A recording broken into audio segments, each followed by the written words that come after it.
Hello, fellow lovers and movie lovers alike. I'm Hailey. And I'm Javi. And you're listening to the Just Be Poly podcast, where we discuss movies and in the end answer the question, could these problems be solved with polyamory? Let's find out.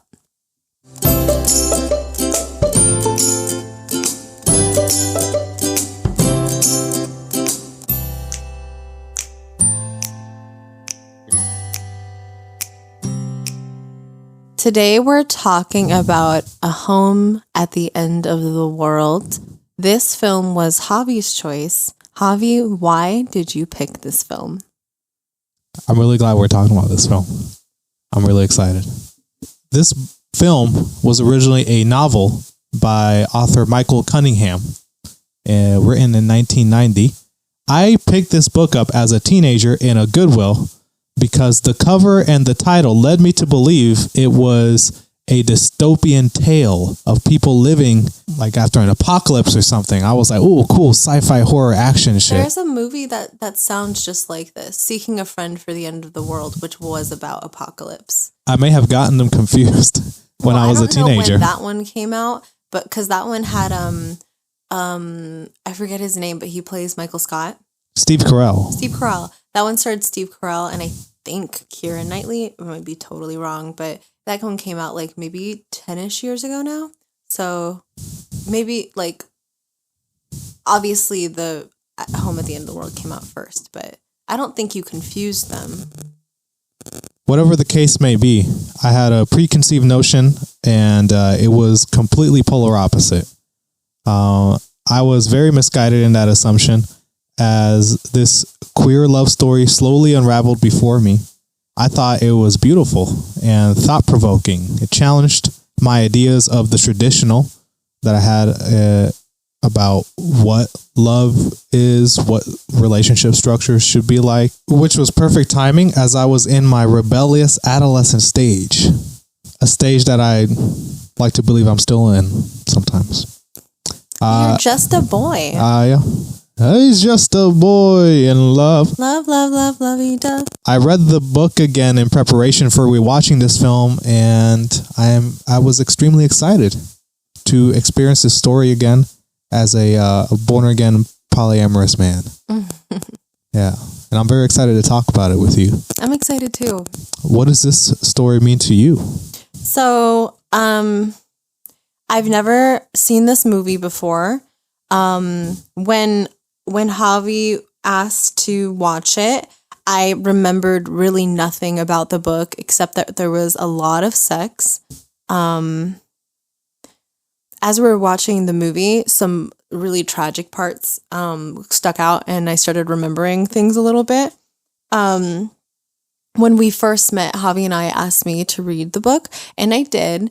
And I remember, enjoying it. I did give it 3 out of 5 stars when I rated it. I don't think it was one of a book I enjoyed very much, but I think what I'm understanding is that maybe fiction just isn't very easy for me to read, and I prefer nonfiction books. So I think that's what I learned. I learned something about myself and understanding what it was about the story, reading it, that I didn't like, and the themes are very I think intense. It gets heavy. It does. And I rewatched the movie today in preparation for the podcast. And I cried yet again. Wow. And yeah, it was just it's just a big tear jerking, deep thought provoking film, with a lot of loose ends and leaves you with nothing but questions. It's very much how life feels. Yes, definitely. Javi, what's this movie about? A Home at the End of the World. Bobby, a rough teenager, lives in Cleveland in a family burdened by tragedy. After he meets Jonathan, the two boys become best friends. When Bobby later reunites with Jonathan in New York as a young man, Bobby finds him living with a laid-back woman named Claire. The three friends form a bond over the year. Jonathan is gay, Claire is straight, and Bobby is neither. Instead, he loves the people he loves. As their lives go on, there is tension and tears which culminate in a strong yet fragile friendship between the three, as they form their own unique, special kind of family. A home at the end of the world. Well said, Javi. I have only one I wonder note. Because the thing about this movie is that, like, you know, like you can be curious about the time that they were in or the mindsets that were shifting as they aged. But really, this is just a story about love and life, which is something that you don't really need to learn anything about to comprehend. They teach you lessons through the interactions of the characters, not necessarily something educational or informative. So my question is more like personable. Like, where are Bobby's grandparents? You know, like Bobby lost his mother, then his brother, then his father, and now he's orphaned. But that's just his immediate family. Where is everyone else? How come his next available person was this random family he just befriended within those couple of months? So like that's why I'm thinking, where the hell is the rest of his family? In the book, he even says, like, you know, Bobby starts talking about, you know, his dad is dead, his brother is dead, his mom's gone. Like, he says, I'm the last of the line. He says, I'm the last of my kind. Last of my kind, yeah. So maybe there's no one else. You have to assume that, because if that weren't the case, then he wouldn't be in the position he's in. But they don't talk about it. And I'm left with a question. So that was my I wonder note, my soul wonder note. You want to hear something so stupid, Javi? So Javi and I drank during the watch of this, but boy, we got stupid, because when I looked at my notes, I had nothing useful. Literally, what my only I wonder note, which is written so sloppily, it says, "Why is Dark so sad?" And then you wanted something else I had written down. Favorite scene. I'm drunk. That's polyamorous themes. I just wrote a figure 8 because there were so many. I still wrote nothing for that, but that's and then I'm reading like the things that I did take notes on. I wrote Bobby -water. I like it. And then I was like, wait, what did I mean? Oh, he's a water sign. I don't know what I liked. Okay. So what I did in preparation was like, and then I tried to think, what was that movie about? It was so much happened. I literally couldn't remember anything. Wow. So I was like, okay, I'm going to rewatch this and just very analytically, eyes glued, pay attention. That's so funny. And it was so dumb. So you got a tear out of me just now. That was good. Wow. I was like, let me focus on this, blah, blah, blah. And we were just there lost in the sauce. Yeah. Well, I think that's the thing too, is that, you know, it's something I had to experience first maybe, and just like really understand it. And I do like understand that my processing is delayed by 3 to 5 seconds, depending on the situation. It's something that I've become very aware of, especially recently. So I think that, you know, I just needed that first watch, and then I watched it today and I knew what to expect and what was coming, and it was still heartbreaking and it was still tragic and sad and amazing. But like, you know, I was more able to like analyze like the clothes, the body language, the intentions, you know, things like that, because I had experienced it already. Yeah. One of the things that I wondered about was I didn't understand, or I guess I just didn't pay attention to the timeline of this of like the setting.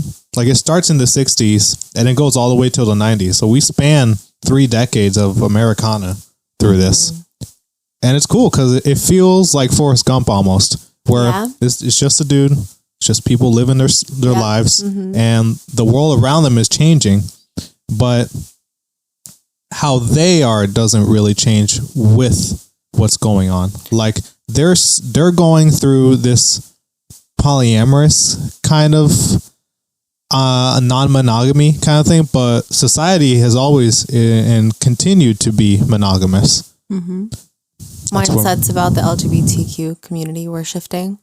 Yeah, the 80s was a big thing, and they get into that. It's would you the call AIDS it epidemic? Epidemic? I was gonna say pandemic. Yeah, epidemic. which ultimately kills Jonathan. Too. Yeah, I have some thoughts about that as well. So that was a way. When did he die? Did the book say? I don't remember reading that. Well, the book, when Claire leaves at the end, spoiler alert, Claire steals their baby and runs away. When that happens, it's 1990. So in present day, quote unquote, when the book was written, is when the book finishes. She and when didn't Jonathan know that dies. Jonathan was dying, did she? No, they kept that out.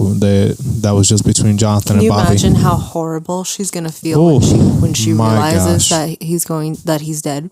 Because she's only gonna find out after. Can you imagine just like her just crumpling to the ground when she discovers that?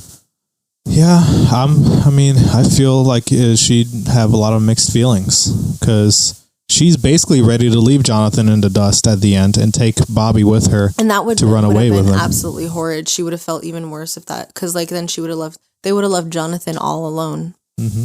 She feels some sort of resentment towards Jonathan. She's really mad, and they never really, at least in the movie, like Javi reread the book in preparation, so maybe he can shed some insight on the history between Claire and Jonathan. But in the film, they don't go into the history. She just said, like, do you know how badly I wanted you? Like, she's so mad about it. She went into his bedroom and she said, like, hey, and then he looks at her like, oh, hey, and she pulls his hair.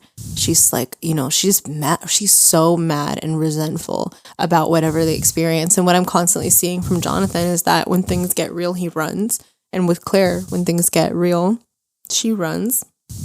And by real, I mean that like something like it's very interesting because this movie, it doesn't just challenge your societal conditioning or the norms or tradition or what is supposed to be. It also challenges your fears and your insecurities. So like, even as like quote unquote born again or evolved poly people, like there was a scene where Claire was looking at Jonathan and Bobby dance together, clearly so in love with each other, and she was so happy. And Javi expressed, he was like, she was feeling so comperse in that moment, and the next moment she was reduced to tears and needed to isolate herself. And I can totally see myself in that compersion, and then that just crippling fear. Like, it's like looking through a glass window at an experience and feeling like you can't connect, and you're like on the other side of it, you can't get through it, and you feel really alone. So there's like, this movie is just so like jam-packed with every experience you could possibly have. Yeah, and that specific experience right there, that's why you are so successful at polyamory. Because in that instance, what did she do? She turned away and ran and isolated herself, and she didn't communicate it. Instead, she pulls on his hair and says, hey, you asshole, blah, blah. But instead, in that moment, what Hailey would do is she would talk about it. She would confront those insecurities. I mean, I still might run away and isolate myself. In the moment. But yeah, you're right. Like, eventually I would come to, and it'd be like, this is something that hurts, and, that I need to say. And what these characters are lacking is the courage to be brave and authentic with the people that are the closest to them. Mm-hmm. And that's what it takes, guys, to be successful in these kind of relationship structures. And like we always say, and in monogamous relationship structures, in whatever. Any relationship, any connection, any connection you have with any person, it is wholeheartedly best to be honest. Mm-hmm. No matter how hard it is, you have an issue, it could take 5 minutes to figure that shit out, or you need to say your ass is down for 3 hours, and you do it. And you will feel better. Yeah. Yeah. Thanks for sharing that. Oh yeah. Yeah. I wondered, how does drugs and alcohol affect a child? And all the research that I saw, a lot of it was how a child is affected when can you explain why you said that real quick? Yeah. So in the story, Bobby, he has an older brother, and how old is his brother? He's 16. 16. And Bobby's 9. And so this older brother, he's a hippie. He's like, oh, Woodstock, man, let's get high and all this stuff. And can you explain the opening scene for people to kind of, I think that paints the best picture of what this guy is like. Yeah, I'm going to be shifting from the movie and the book pretty seamlessly. Like, I'm just going to include a lot of information. And I will be talking from the perspective of only having knowledge of the movie since I read the book 4 years ago. Yeah, which, I mean, a good movie shouldn't need the source material to be fully explained. That's why I think I understand now why Harry Potter fans are like, the books are so much better. But I'm like, but the movies are awesome. And it's like, can you just imagine, like, all the stuff that was in this movie is like a third of what was in the book. Like, the book is like so way more complex and like multi-layered and faceted. But I digress. The movie, I think, is great. And have you never had that experience before where you've read a book and then watched the movie? You know, I've never really been such a fan of a book and a movie before, you know? So I think this is the only time that I've really liked the book so much. You don't have to be a fan of the book or the movie to read the book and the movie. Have you just never had that experience before where you've read a movie that was based off of a book? See, I mean, like, I read Hunger Games, I read Divergent, I read 1984. You saw those movies? And I saw those movies too. Okay, so most of those stories, I would assume most people who read them would believe that the book is better. That's just typically how it goes. Yeah. Yeah. So I didn't believe that when I watched those movies. Like, when I saw Hunger Games, I was like, this movie is like way better than the book. Okay.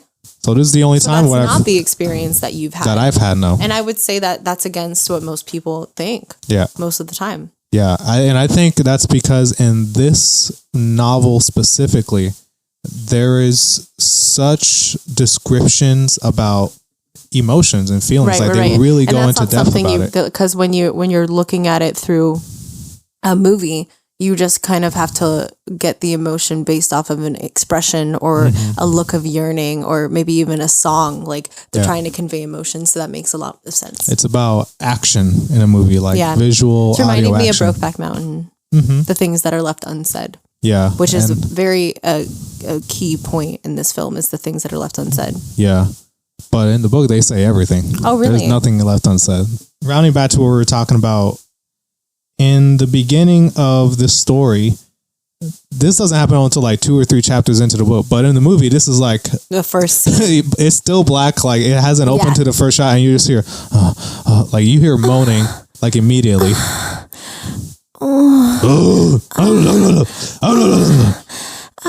Like, and then it just gets louder. And it wakes this little 9-year-old kid up in the middle of the night. And he starts walking to the door, opens the door. And it's just this girl riding his brother. And his brother's like, hey, what's up? You know, like, he's like, rad. And she's like, oh my God. No, she the boy, the 16-year-old boy gives his brother the peace sign, just eyes locking, 5 strokes as she's riding, and then the woman riding him sees where he's looking and looks to see his little kid brother staring at them, and she's like, oh my God, and she like hops off, and she, he's like, I don't know, whatever, he doesn't care. She's like, I care, and he's like, hey, I'll call you later, and she's like, okay, like, she's like, she immediately stopped being annoyed. You can see she's very much in love with him. Yeah. His brother is quite a guy, and I don't know what to think about him. I think he's a bad influence. You think he's a bad? Because I also think he's an incredibly good influence. For me, it's like a split hair of it's like if my moral scale, like 0 to 100, it's like the pointer on my radar for him has been split in half. And it's 100% leaning left and also 100% leaning right. So I'm having a really hard time understanding. And that's what I think this entire movie is like, is where you are just torn apart trying to understand where you feel, what you feel. Then I think because I think it's more bad than good. I think it's good because Bobby feels he's good. Like, Bobby really loves his brother. and he's like my best pal and all these idolizes things. Idolize for sure. I noticed dressed that like him when he was leaving to New York to go meet Jonathan, and when Jonathan's parents kicked him out to move to Arizona, he was at the graveyard saying goodbye to all three of the stones and only touched Carlton, his brother's tombstone, as he left. Yeah. I will say I think he's more bad than good, because even though Bobby can't see it, the effects of what he's doing to Bobby by giving him all these drugs and alcohol when he's single digits, right, is catastrophic to his brain. So what's the impact of acid on a child? Did you research that? I did. I found it's hard because who's going to test that? You know, right? No one's going to test that. There have been some cases where children have accidentally ingested drugs like pills and alcohol, and I found 2 cases of someone accidentally taking acid. Okay. 5-year-old girl and they wouldn't give out this kid's age, but it's just a young boy. LSD poisoning, and both of these children became psychotic later in life. Oh, wow. Experiencing hallucinations, lower IQs and things. And the lower IQ thing kind of made sense because in the book and in the story, they call Bobby a little slow or dumb. They use the R word a lot in the novel. I don't like that. Maybe it shows its age a little bit. Yeah. But I think Bobby has some like damage mentally, like physical damage in his brain chemistry because of what his brother did to him. And he seems fine, you know. He seems like he's a cool dude. Like I love Bobby as a character. Like he's awesome. But I just wonder, like, if I don't know. It's just it's tough. Yeah, it's hard to figure out where it falls on the morality scale, because this guy, he's a teenager as well. He's an idiot. You know, he's just like a young kid, but old enough to know that that's wrong. Oh God, what he said about after the girl left from his bedroom when he encountered them having sex, and the brother's like, hey man, you're almost into 6th grade. Oh yeah. Or we gotta find you a 6th grade girl to take your virginity. Yeah. Get someone with a little experience. Yeah, I was like, whoa. Yeah. That was wild. Yeah. That was crazy.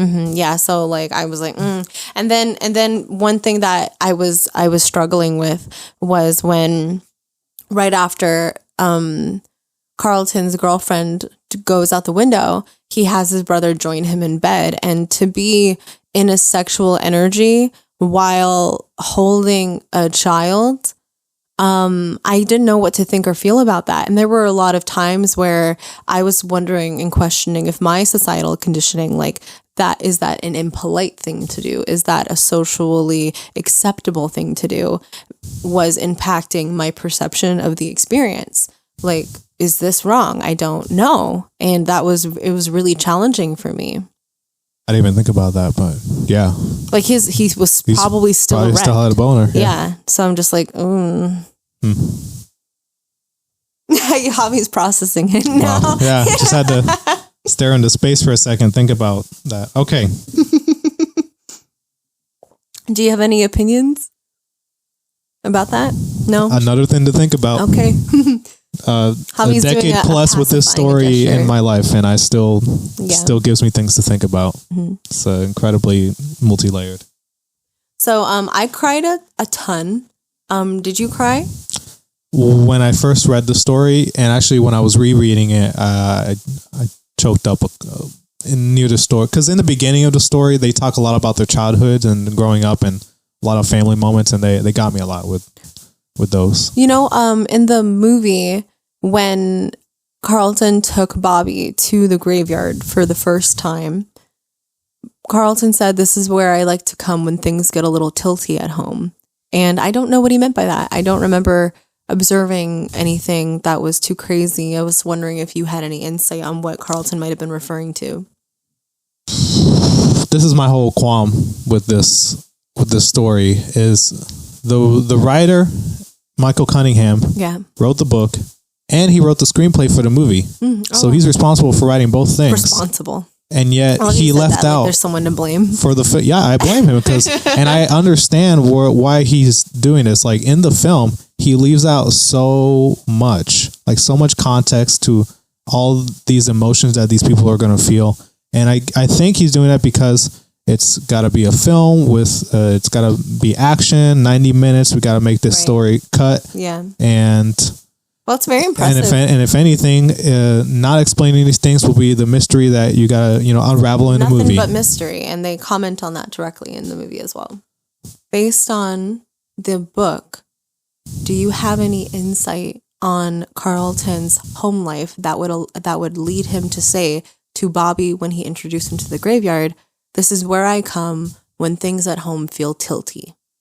So yes, his dad was an alcoholic. And his mom was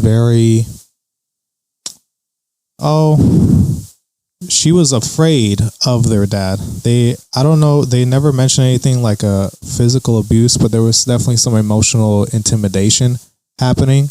Their dad was a big, strong man and a drunk. And their mom would hit them. So there was just like some aggression from their parents, physical and emotional. From Isabella, their mother as well? Mm-hmm. Yeah. Really? Yeah. And then she passed. Do you know why? Based off what you read in the book? Because information wasn't provided in the movie. They said why, but I can't remember. It feels like she should have been because they focus so much on Jonathan's mom. They feel like they should have focused on Bobby's mom a little bit more too, but then we would understand why Bobby was so drawn to Jonathan's mom. Like, what connections are they? Because there was the scene where Jonathan and Bobby were smoking weed, and the mom caught them, and she's like, Bobby asked his mom if she wanted to hit, and she's like, "I'm Jonathan's mother," and then he said, "Yeah, but you're also." And then his eyes kind of looked like they said to me, "My mom too," but he didn't say that. And so I don't know what he meant by that, like, yearning kind of look of longing for connection. But she got whatever he was saying enough to take the joint to "Don't tell your father." The things that are left unsaid. Mm-hmm. Yeah. So I don't know what he meant by that look. Bobby's he withholds too. There's a lot he should have communicated as well that he did not. Where that actually caused a lot of problems. Gosh, that is the biggest fault of all these characters. Bobby? Everybody? Oh, well, yeah. They just don't say what they're feeling. Yeah. Yeah, they would rather run away. They're so scared. And especially with Jonathan in particular, he's so repressed. That's what I'm getting from him. Like when his mom caught them kissing in the car and he like freaks out and he's like, "Go away, get out of here now." And then she's like a little shocked and then closes the door, and then Jonathan flees to the graveyard, and Bobby catches up to him, and Jonathan tries to pull away from Bobby, like, this isn't, like, we went too far, like, we should stop. And Bobby's like, like surprised and hurt, and he's like, "It's just love, man. It's just love." Yeah. And it's like when it makes me like, I feel like I understand what it's like to deal with me a little bit more, because, I can see myself, and there have been a lot of situations where I feel like Bobby, where I'm saying to someone, "Hey, have you heard of polyamory? It's just love, man." And I sound as crazy as Bobby does, but also Bobby doesn't sound crazy at all. Mm-hmm. And it helps me understand why people are it feels like afraid of me, like the things that I say, I think scare people, and I get it. And then also when I experience like someone like you, Javi, who's a lot more open than me, and you have a lot of similarities to Bobby, where sometimes I feel like Claire or I feel like Jonathan, and I shrink and run away, and I feel like I can't keep up, so I'd rather flee. I never do, physically, of course, but mentally I do. And because, I have, I'm behind, I want to catch up to you. So like I think your skills are in your open-mindedness and your tolerance and your love and, your heart is bigger than your body, and mine is like my communication skills and my emotional intelligence and understanding and my capability of being a support for people, being someone people can trust and talk to. And that's where we need to help each other grow too. Those are both the things that we lack as well. I'm gonna cry. You're Oh, thanks. I have more to say about that, your connection with Bobby, by the way. Just hit me with it. So, notice some things about Carlton. He hangs out in a graveyard. There was something so clear in the first couple of scenes of the movie where I couldn't remember the book at all. I remembered the second the death happened. It was horrible, but I thought it was something so clear about how we knew he was gonna die. I said to Javi, like, he's gonna die, isn't he? There was just something so obvious about it. So I think some things that made it clear for me, and also kind of like add to different layers of the story in Bobby's life as he goes through his journey. So, Carlton hangs out in a graveyard, death, died, Another thing was the moments leading up to his death. There was a party at their house, and some guy was like, "Oh my God, there's a UFO outside. Everyone go look." So then they all go outside to go check out a UFO. And I was like, "Dude, that's a plane." And then sounds like me. Yeah, it does actually. And then everyone comes back inside, but Carlton's also curious and he goes up to see it. Everyone's kind of shifting back into the house, and then the glass door closes. Bobby's looking at his brother. Carlton climbs on the fence that he hops to get to the graveyard. It looks to be the graveyard's directly behind their house. So he's hopping above it, and see how he's standing above all those people, almost like a spiritual transcendence in his life, but also a spiritual transcendence as in death. He's walking the line of life, of the life of the party, and then the graveyard on the other side, and he's rising above it. And then he says to the fake UFO in the sky, "Aliens, come back. I'm ready to go home now." And a lot of times when people refer to death, they refer to it as returning home. So there's that. Wow. And then he looks into the graveyard and sees an angel that is his and his brother's favorite tombstone. And he says, "Hello, beautiful." And it's almost like a metaphor for his transcendence into a spirit world. And then he hops off the fence, runs through the glass door, and is shredded. Wow. You're so smart. That was a lot of visual metaphors I did not catch at all. That's amazing. Thank you. got a visual artist on my team. Thank God. Yeah, so I've been learning a lot about spirits and spirit world and our connection. I've been taking those psychic development classes at Crystal Portal with Mr. Dale Sellers, and we talked about the astral plane, just like wild stuff. It's all for me. I'm registering it as fact now. The more I learn, I'm like, yeah, this is how it is. So yeah, I wonder, because some concepts I've been learning are not registered for me as fact, but I'm open to them. So there's Melanie Martinez has been a huge influence for me learning about stuff like this, because her latest album is about reincarnation and the afterlife and the journeys that we go on here and in death. And I've been learning a lot about that. And I've been learning about soul contracts, as Javi is aware.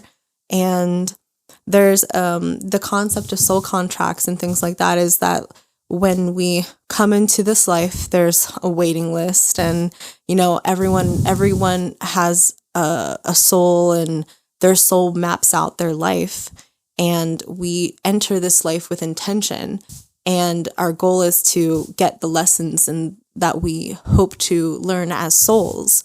And then other concepts are like, if you don't get that lesson, then you come back and you keep learning until you get it. Javi recently told me that is something also he's been experiencing in Buddhism. Javi's trying to find his root in theology.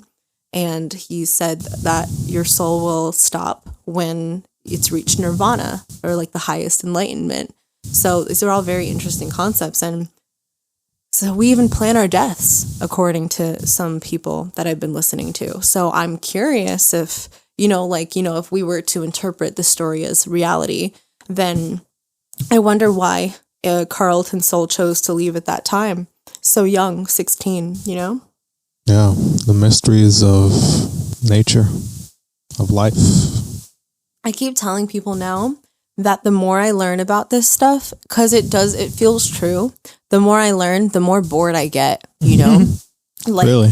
Yeah, I'm getting bored with it because like my soul came here, you know what I mean? And I've used divination tools to ask if my soul prefers being human or in the spirit world, and my soul prefers to be human. And I just here doing laundry, guys, doing this podcast with the love of my life. There's a lot I'm grateful for. And I always try to look for my lessons and what I'm supposed to learn and what my purpose is here and what my soul wanted. But geez, when you look at how mundane life can be, just sitting on a patio, taking things in, and there was a meme I saw, like the universe has a praise kink. We're just here to be grateful for what we have. I wonder what's the alternative? What's the alternative to being a human if we had the choice? I've heard that we can, from that same Soul Contract lady on Spotify, she had like 4 episodes, but she said that we can also we can choose to incarnate as maybe someone on Instagram, like a person using one of the meditation, those rods to communicate with the spirit world. And I think one of the questions that she asked was, can we incarnate as animals? And that is true. I think I always thought that we could incarnate as whatever we chose. There's so many souls here. We look, all these creatures don't necessarily need to be sentient. And then I don't know. But yeah, I am getting bored with it. I am. It's fascinating. It's still fascinating, but just feels like the more I learn the truth, it just kind of was like, all right, just do your best to get your lesson, live your life, be authentic, be real, be emotional, be scared and happy and angry and all the feelings. That's what we're here for. Word. Another note, I didn't like it when, Bobby didn't want to go to sleep because the party wasn't over. It was his bedtime. And then Carlton was like, quit being an asshole. Don't fuck things up. and then when his brother goes upstairs to his bed, he immediately starts kissing his girlfriend. Like, he went from mad to like immediately horny. And I was like, what in the hell? Yeah. And then he goes upstairs in just a second to go console his brother. He's like, you have to pretend like you're a 9-year-old for just a little longer. Things like that. I was like, I don't know what to think about you, my guy. You are all over the place. I don't like him. I thought you would like him. He reminds me of your friends. Honestly, he reminds me of like all your friends mixed together into one person. I don't see it. I noticed that Bobby and Jonathan met on the first day of high school. Yeah. So, because then you see his face, and then he says to the guy next to him, he says, high school. Like yeah. Here we are at this new thing. And it reminded me of, like Melanie Martinez has that whole K through 12 album. So it reminded me of like a couple of her songs, like Lunchbox Friends and like things like that song in particular says like, come to my house, let's die together, friendship that will last forever. And it reminded me of Siri, my friend in Fort Myers, and we're still friends today. She's one of my closest best friends.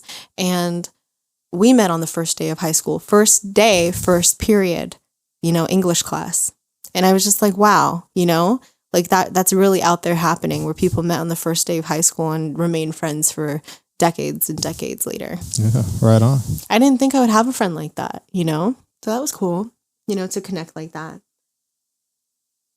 When Jonathan invited Bobby to dinner, Jonathan's father said, hey, I don't think we've met before. And Bobby said, I've been kind of invisible. And they're like giggling and stuff, because they just smoked a little bit and they're being sneaky. And then his dad said, welcome to the material world.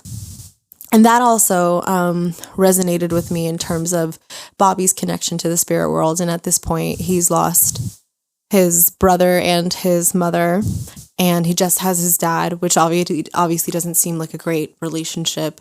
And he hangs out in probably the graveyard all the time because, one, he's got two tombstones there, and two, his brother gave it to him. He said, this is your inheritance and this is where I come. And, if somebody who I loved told me that, I would go there all the time. And if somebody who I loved died told me that, I would go there even more often. So I'm sure he hangs out a lot in the graveyard. And then later in his life, he's standing in the kitchen in the dark, and Jonathan comes into the kitchen stumbling for something in the fridge, and he hears Bobby, and then he's like, oh, and he's like, oh, sorry, sometimes I just like to hang out in the dark. Does that freak you out? And he's like, no, I don't know. And then then Bobby goes on to explain how it feels like the in-between space of life and death. And that's where he likes to be. So for him to resonate with being invisible and to say that, I don't think he was just messing around. I think that's actually how he feels. And I think that Bobby himself is living as a ghost for a long portion of his life. Yeah, he seems to just be passive in a lot of his choices about where he wants to be in his life, up until the end where he takes an active decision to, hey, let's have a family. Like, let's be a family, all three of us. You look so cute. Thanks. I love this top on you. Thank you. I guess. You want to explain it? You're going to comment on it? No, I just wanted to say that to you personally. Well, thanks, Javi. You're always adorable. It's the hair. It's the everything. So I noticed that when Bobby came home before his dad passed, his dad was still alive. You can see his chest moving, but Bobby still checked his breathing. Did you notice that? Mm-hmm. Yeah, I thought that was sad because you can see the chest breathing, but he still needed verification that he was still alive. Sometimes I do check to see if you're breathing, but I just feel like that is different. Like for how it showed up for Bobby. It might be something that's a normal practice at that point. Maybe he was so scared because his biggest fear later in the book, in the movie, got me twisted now. Claire was watching Bobby change their daughter's diaper, and he stuck his daughter's whole foot in his mouth. And she said, you really can do anything, can't you? And he's like, what do you mean? And she's like, you can live in the city. You can live in the suburbs. You can hear from her in this moment. She sees something in Bobby that she's lacking. And she's saying to him in not so many words, I can't do this. She can't do it. But she's seeing him happy. And she wants that for herself. And she doesn't know how to get that. And then he says, I don't know. I haven't really thought about it. And that reminded me of Javi. Mm-hmm. Like here I am analyzing him just being normal, and he's like, I don't know, I haven't really thought about it. And I'm like, ugh. Yeah. So, but that also shows the freedom, the freedom to be. That's all he's doing is being. And he says in that that's scene, all you do too. And he says in that scene, like the one thing he can't do is be alone. Yes, exactly. So, but then they also go on to say, she goes on to say, you're so mysterious. And he says, I'm the least mysterious one here. And I think that's true as well, because he's there is no secret to him. It's all just love for him. He loves her. He loves him. For them, they withhold so much that it causes them to make these huge life decisions where they absolutely disconnect wholeheartedly. It goes from love to almost hate, and then they just leave. And then Bobby goes on to say, the one thing I couldn't do is be alone. And then that makes me think about all those situations in life where people have left. So you got the mom, you got the brother, all these people he loves, then the dad. And then he goes to live with Jonathan, and he feels like he's found a family that has almost adopted him, and he's found someone to love in whatever way that looks, which is confusing, I think. And then Jonathan leaves because he can't stand the gay connection, or the feeling of being replaced by by this person. It kind of seems like he's trying to take over his family to Jonathan. Jonathan doesn't like that. And he leaves for a really long time. Then I think he goes like all of college, basically. It's like a 4-year stunt where he doesn't come home really, it seems. And then Jonathan's parents kick him out. And then Bobby has nowhere to really go.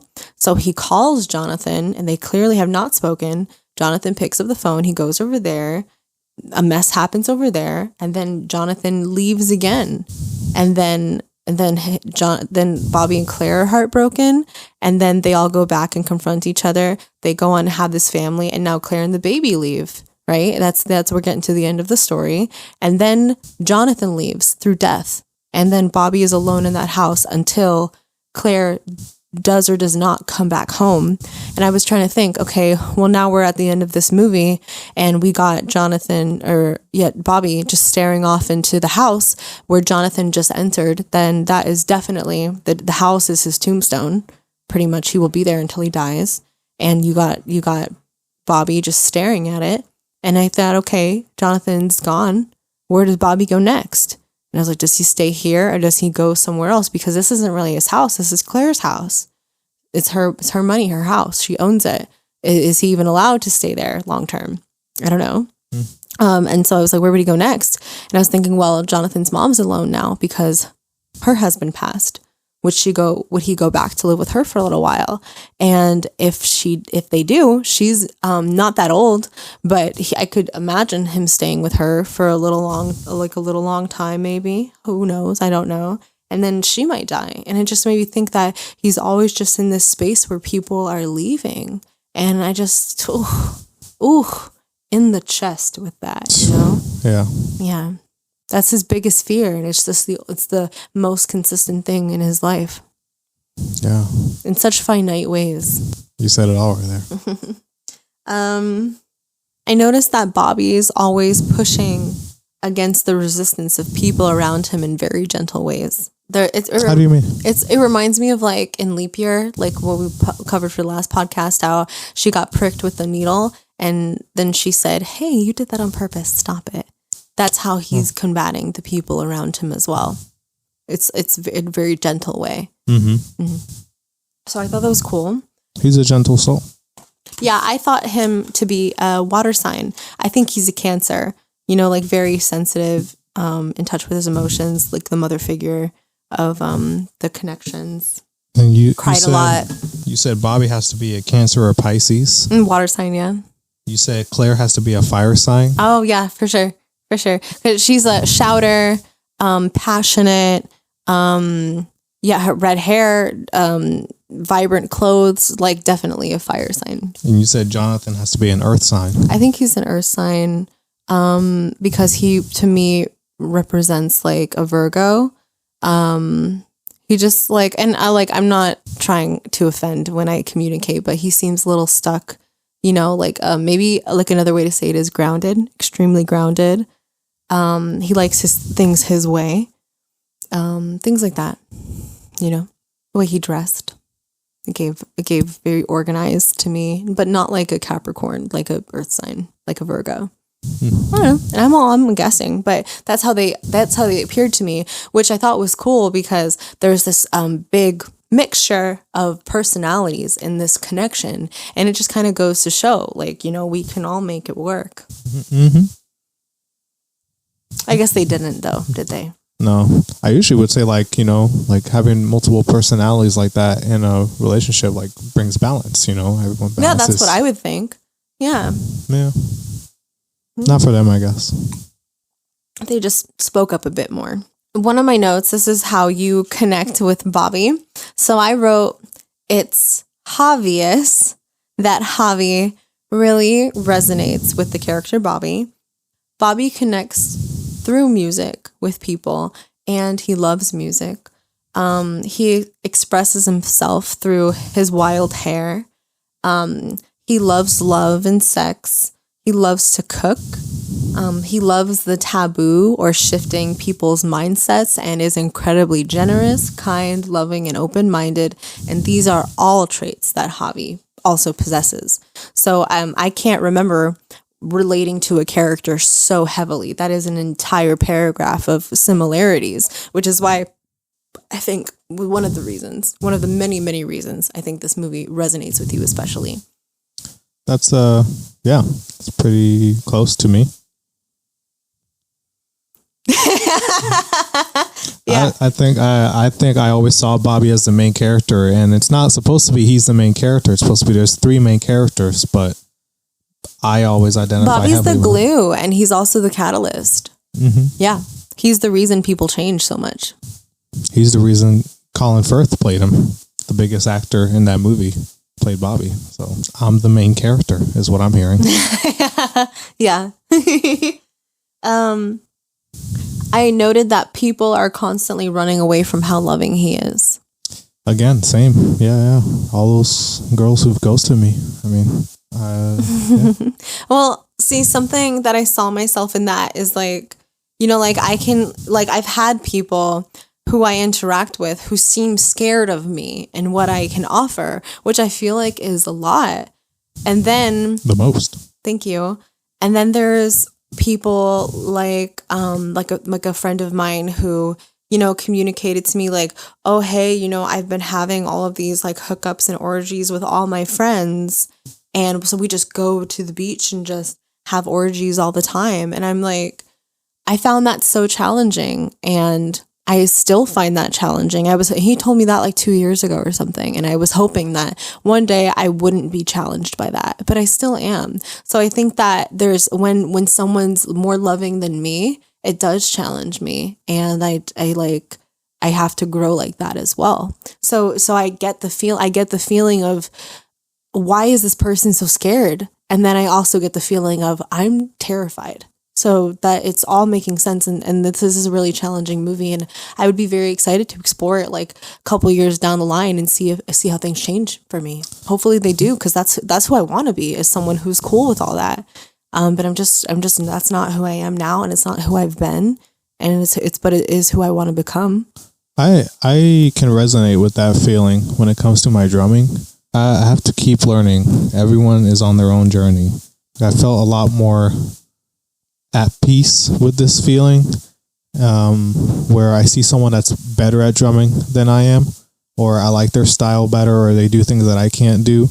And there's like a sense of jealousy and sometimes envy, like it goes back and forth between those two. And sometimes I beat myself up. I'm like, oh, why am I not this way or whatever? But I just have to keep reminding myself, like, it is everyone's own journey. They had their own road to get there, and I'm having my own road to get there. And somebody's looking at me thinking the same thing about them towards me. It's like they're looking at me, it's like, oh, why can't I be like that? So I can resonate with that feeling. Mm-hmm. That's cool. Bobby is so emotionally vulnerable that it freaked me out at times. So for example, Bobby was a 25-year-old virgin, and he had sex with Claire. She took his virginity, and when he orgasmed, he started crying. And when I saw that the first time, I was like, oh my God. And I looked at Javi like I was uncomfortable, but Claire was just like caressing him, and she just took good care. And the second time I watched it, I was like, wow, like, this must have been like a huge moment for him. And I had a lot more compassion, but that was only after the second time that I had viewed it. If that happened to me in real life, I don't know how I would feel, if someone started crying like that. And obviously, like, I cry all the time. Like, I should be okay with that. But there was something that seemed really, really uncomfortable for me in that moment. And so that's what I'm kind of noticing too, is this is what I mean, how this movie was equal parts like, oh, I totally get this, and completely challenging at the same time. Somebody in a review had a theory for why Bobby was crying. Okay. during the post-coital scene with Claire where Bobby started crying, Bobby, I believe, was having flashbacks walking in on his brother that he loved. It was a complex scene where Bobby was processing losing his virginity to a woman and the loss of his brother. Maybe. That could make sense. I could also just see it being like, this has never happened before. You know, this is a big deal. And he seemed scared. Like he said, like, hey, I've never done this before. Does that freak you out? And she's like, of course it freaks me out. And that's, you know, I watched that movie twice, and I think both times she didn't, like, because what I noticed was that question was asked a lot. Does this freak you out? And then the person would give the fake answer. And then after a second, because they realized that they felt safe to say what they really felt, they would say the real answer. So they would go, does that freak you out? And then, for example, in the kitchen, you know, when Jonathan found Bobby, I like to hang out in the dark. Does that freak you out? No. I don't know. You know, like that's them being real then. But with Claire in that moment, he said, I've never done this before. Does that freak you out? And I think her only response was, yeah, of course it freaks me out. And I think that really showed how brave and authentic Claire can be. But that being said, she was so repressed at the end of the movie. You know, I don't know what the hell was going through her mind. You got me there. Yeah. So yeah, I did notice that. Would you like me to speak on the visual aspects? Yeah, you already spoke a little bit about, you know, Carlton and the visual metaphors in the afterlife. What are some other visual metaphors you saw? So something that I found really interesting was in the beginning of the movie when Jonathan and Bobby are becoming good friends. Bobby's wears red. Jonathan and his mother wear green. These colors are completely opposite on the color wheel, but they are complementary colors, which means that they go very well together, which I think highlighted their differences. I think that Bobby was painted in red to kind of show red flags, damage, love, fire, passion, sex.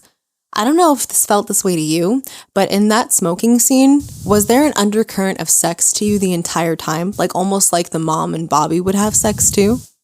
It felt like that at some points. And further into the story as well, like there's a scene where after Alice's husband dies, they're there for the funeral and everything, and Bobby is consoling her, and they look at it, and Bobby tells her, I love you.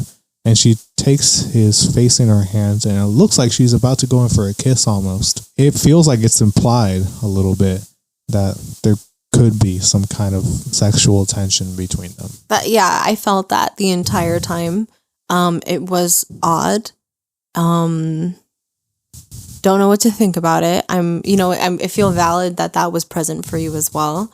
But yeah, so that's what I'm getting from Bobby in that. What I'm getting from the green aspects of their clothing was like grounding, healthy, supportive, things like that. Things that all Bobby needed at the time. And then also the mom and the son were unified in that. So they both offered him that.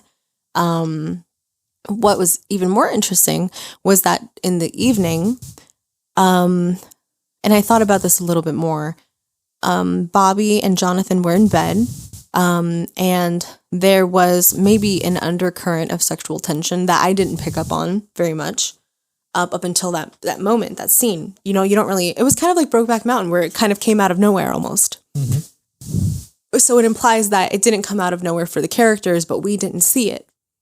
So they're both in pastel colors now. Bobby is in a pastel yellow and Jonathan is in a pastel blue.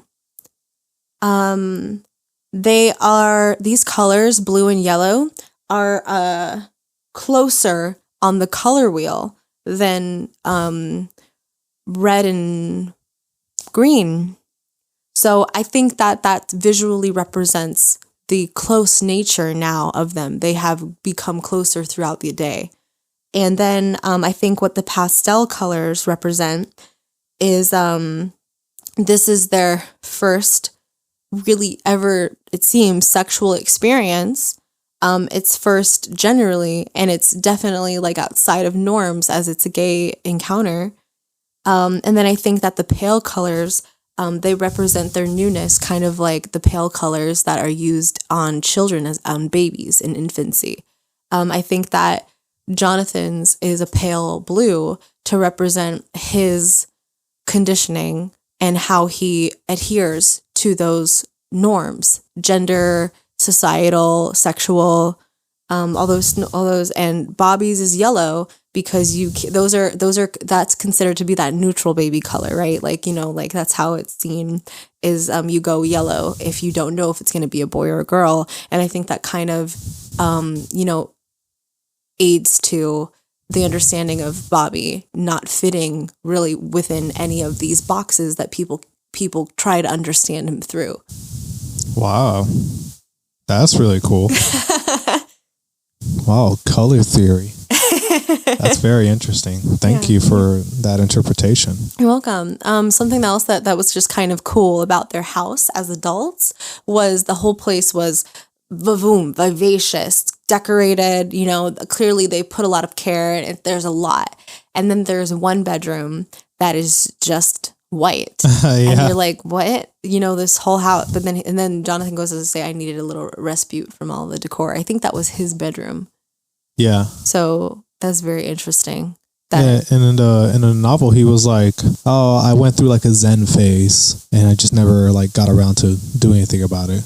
But I think I don't know. I think you need a break. Like, me and Javi are in a space where we're trying to add more intention into our home space. Cause right now it's very eclectic and everything's painted and thrifted and there's art everywhere and we have colored bulbs everywhere. And eclectic is a nice way to put it. Yeah. It's very messy in here. Well, it's messy because we're planning a wedding, but when it's clean, it's eclectic and everything's like there's no intention in anything. It's just, this is who we are. And it reminded me, like if we could paint these rooms, this room would probably be red, kind of like it was in the movie. You know what I mean? So I think that we have a similar vibe to, what's going on there. And I really personally resonated with how they had decorated, but that's no longer the intention I want for my house. I want to, put more intention, more themes and decor and things like that. So it's like, I really am interested in Jonathan's, the way that he goes about making his space, because there's a lot of stylized intention, and then you got Claire's like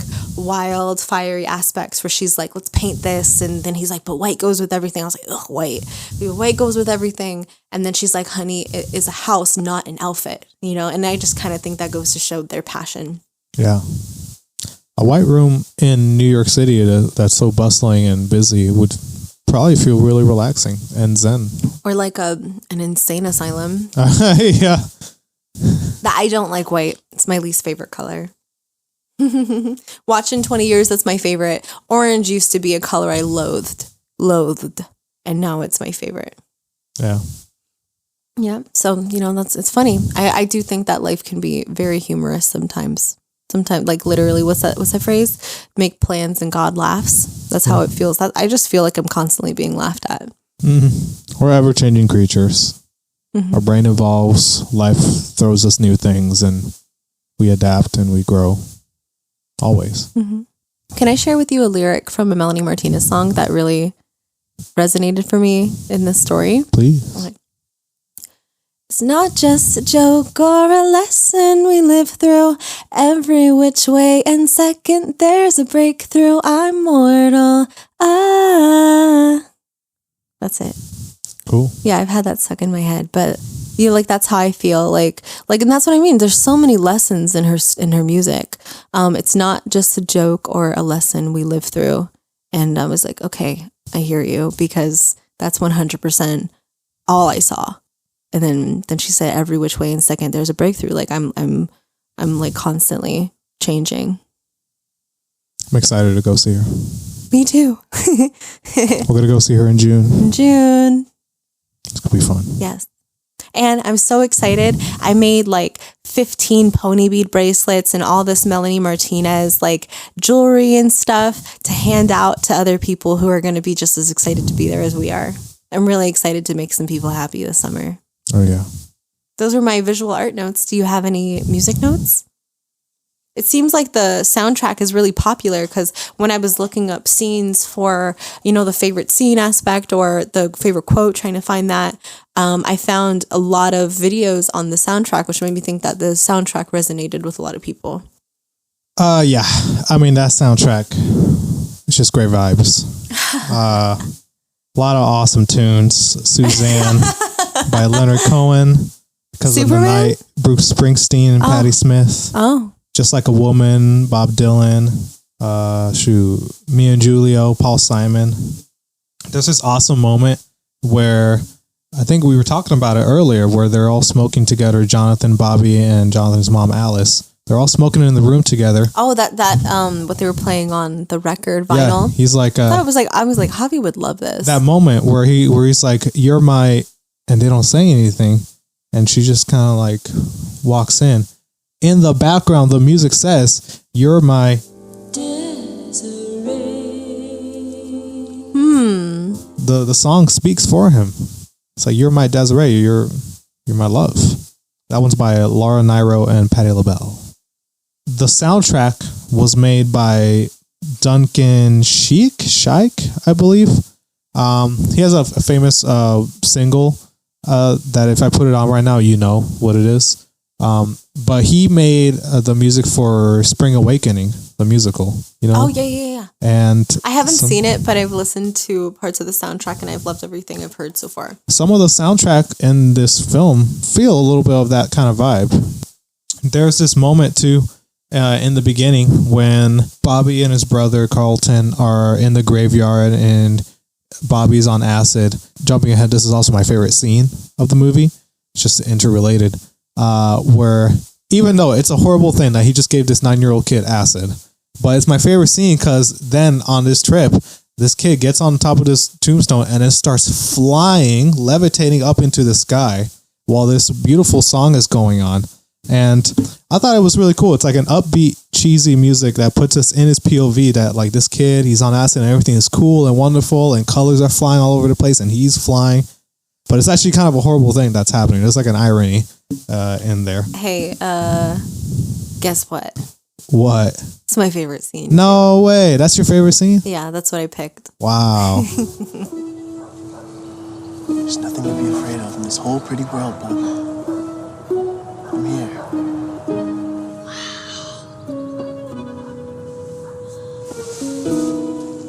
Wow. All's well, yes?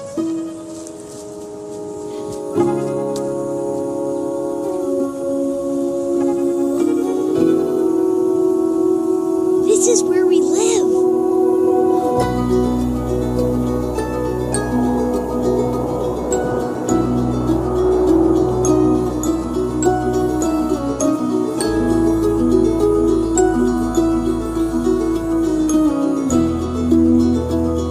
I can see our house from here. Come on down, man. I can see the school too. Come on. I can see tomorrow from here. How's it look? Pretty. Big, pretty world, man. Everything can happen. It's a cool scene. Yeah. It's a cool moment. I love when, because I think that, like, because, Carlton's love, I think, like, he can be crazy, but I think his love is so predominantly shown throughout the entire thing, too. Because, like, looking at the positive aspects of giving him acid, he's trying to give him an experience that he'll remember or a type of mindset awakening, like really show him how easy it can be. I think he changed his life for the good and the worse. When Bobby he gets up from the seat he's sitting next to his brother. He starts running, and then Carlton goes, all well, yes? And it's like he asked, but he knew the answer, that he was totally fine, but he was checking. And then Bobby climbs on the tombstone, and his brother's like, like talking to him, and he's like, oh my God, and he starts flying, and you see him visually flying off the tombstone up into the air, and Carlton's like, oh, what do you see up there? And he's like, I can see my house, and I can see my school. I can see tomorrow from here. I can see tomorrow. And then Carlton goes, what does it look like? And he says, it's pretty. That was also my favorite quote. I love that quote. My favorite quote. Are you ready for it? Yeah. Jonathan said, Bobby, I'm starting to feel a little extra. And Bobby says, you are essential. And I love that. Like if I ever went to somebody telling them that I felt like a burden, or like I didn't belong, or I wasn't wanted, and they said to me, you are essential, it would change the game. Yeah. It's a beautiful sentiment. And I think it's exactly what people in poly need to hear. Exactly. That's a lot of fear that a lot of people have. I felt like I'm going to be left out. That's what Claire felt watching them. That's what Jonathan felt watching Bobby and Claire in bed. They just don't want to be left out. And if you go that extra mile to communicate that they are essential, you can't do it without them. That's all you need. Mm-hmm. That's all I would need. Yeah. Just words of reassurance. Just tell me. Mm-hmm. Let me know. Don't assume they know. You know, like I had an experience recently with somebody who, he said to me, I'd never tell you this and that and the third because I assume you know. And I shook my head. And I'm thinking, that is the stupidest thing I've ever heard in my life. Of course I don't know. Yeah. Dumbass. And even if I did, what's the problem with telling me again? What's the problem with telling me every day? How many times in a day do I tell you I love you? Do you ever get sick of hearing it? Do you ever get sick of hearing you're special, or you're worth it, or you're appreciated, or I'm grateful for you? I could tell you every time. I could tell you as many hours as there are in the day, and you would still not be sick of it if it came from a place of truth. Tell me again. You are essential to me. Okay, now I just got sick of it. Okay. I'm sorry. It won't happen again. But no, and I take it back. Like, he's not a dumbass.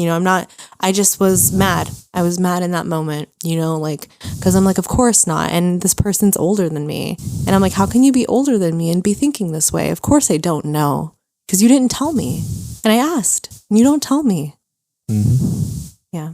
So you're essential was a beautiful thing to hear someone else say. And I loved it. It was everything. That goes for everybody who feels that they are unworthy, or feeling left out, or feeling like they're not special or not needed wherever they are. You're essential. Is it that magical time? Yeah. To talk about the polyamorous themes? At the poly notes. So I did truly write an infinity for this. So I don't even know where to start. And even after watching it sober, I did not know where to start with this. So the first thing that happened, Jonathan and Bobby reconnected in New York after Jonathan ran away to school in New York and met Claire. They have a house together, and Jonathan welcomed him with eager and open arms into New York. 8 years later, by the way. 8 years. 8 years Holy passed shit. from the time Jonathan left 4. Ohio. Because he went to university for 4 years and then 4 more years. Wow. It was 8.5 years that they spent apart. That's insane. And one little difference that I will note was in the movie, we saw them break up and everything. Jonathan was like, oh, this was a mistake. We let it go too far. In the book, they just kind of drifted apart. Mm. Yeah, he left and their love kind of just faded. Mm. Okay. Cool. Thank you for that insight. So the first thing that challenges, polyamorous perspective, is when they're all in the same house. Jonathan and Bobby share a room for the first night. I think Jonathan takes off his shirt and they have a conversation about his tattoo, which was funny because he just has one little tattoo on his shirt. Not very, it's like at the smaller than your palm about. And he's like, whoa, you got a tattoo. Yeah. And he's like, yeah, I just thought I could be the kind of person who has a tattoo. And it really just shows that mindset. And then I think Bobby went on to get one too. But Jonathan says to Bobby very bravely, I thought, Bobby, do you think we should talk about some stuff? And then Bobby's like, oh, like what? Like what? What's there to talk about? And he's like, just the things that happened with us as a kid. I don't even remember what Bobby said. Do you remember what he said? He's like, man, we were kids. We were kids. Like, so Jonathan clearly brought that up because something's bothering him. And then Bobby did not understand that there was something to be talked about. And I don't know why. I think that maybe things are need to be broken down for him a little bit, because when Claire was trying to ask Bobby if he was interested in her, found her attractive, it took him a long time to understand that's what she was asking. So maybe just Bobby needs things broken down a little bit more, but Jonathan was too scared to go on a limb to make himself known. So there was that. And then they go to sleep. So there's clearly an undercurrent of tension, whatever that is, romantic or sexual, it was all present. And then Jonathan sleeps around, dates other men, and Claire and Bobby form a relationship. At this point, it's not known to us that Claire and Jonathan have had some type of connection. We don't know the extent of it in the film. Claire's in love with Jonathan at this point in time, deeply in love with him. She wants him very badly, but she said, like, why are all the good ones gay? Like, so maybe Jonathan just acknowledges himself as gay, but that doesn't seem to be his thing because he is in love with her. So I'm not really sure what is happening there. He says in the book that he feels that it's odd to be in love with someone but not want them sexually. So he feels romantic towards Claire, but he doesn't feel sexually attracted toward her. Okay. And that must be a really tricky situation to be in. So, and I can get why Claire is feeling like as confused and angry as she is. Mm-hmm. So you got that. No one's at peace. And then Claire and Bobby form a sexual relationship. It was very spur of the moment. Like, whenever Javi and I, have a sexual interaction, it's not usually the morning that we communicate it. It's usually like midday the next day or something. So even with, I think Javi and I can be very healthy communicators. It wouldn't be like the first thing that we said, or, sometimes we'll shoot off a text or something and be like, hey, I think that this might happen, if we're getting ahead of it. But sometimes things just occur. And when things are spur of the moment, like this kind of was, nobody was expecting it to happen. Jonathan comes home and he sees Claire and Bobby in the bed, and he just flips and he runs away. And then he's in bed smoking, and then Bobby comes to his bed and Jonathan's like, you should go back to Claire. And he's like, no, man, I'm with you. Like, I'm going to stay with you. And then Jonathan's like, no, really, you should go back. And that's like, look at these people just distancing from everything Bobby is capable of being. They're so scared of him and they don't know what to do with him. And then Bobby falls asleep and doesn't hear him anymore. And now Jonathan's just stuck with this, I think, unwanted presence in his bed. Mm-hmm. So that was, I think, the first polyamorous challenge. What do you think about that? Oh man, I don't know what I would do in that situation. If I was Jonathan. But see, I'm not Jonathan. I don't know. I can't put myself in these people's shoes because I'm not like them. I don't feel like I would react that kind of way. Well, for me, recently I had an experience where, and Javi's aware of this, where a person that I was interested in, hooked up with someone that I'm friends with. And that feels similar to this. So I feel like I can relate. And what is the most hurtful for me in those situations is the feeling of discovery of the situation. No one sat me down and asked me if it was okay. One of my boundaries in polyamory with Javi that I have made very clear to anyone who dates me, it's made known to them, if we sit down and talk about these things, is that that's cheating for me. You cannot hook up with my friends, especially without a conversation that's had. So I am open to the trial of how difficult those situations can be to maneuver and navigate. I'm open to having a conversation about it. But if I discover that you've hooked up with one of my friends after the fact, that for me is cheating. That's how it shows up for me. So if I walked in on that situation, I can easily put myself in Jonathan's shoes of heartbreak. So I think that's for me what it might have been. Like nobody sat him down and told him to mentally prepare for this. He walked home and he thought he was in a safe space, and here he is feeling betrayed. In the novel, they actually do sit him down and they say, "Hey, we're beginning a romantic relationship together." Would that feel better? Yeah, of course. But yeah, like because that's what it is the communication. Like I said, I'm open to having a conversation about it, but it really, especially when it's in your living space, which I think really ups the ante here. Like you cannot run away. You can't get away from these people. No, you can't. Like they are there.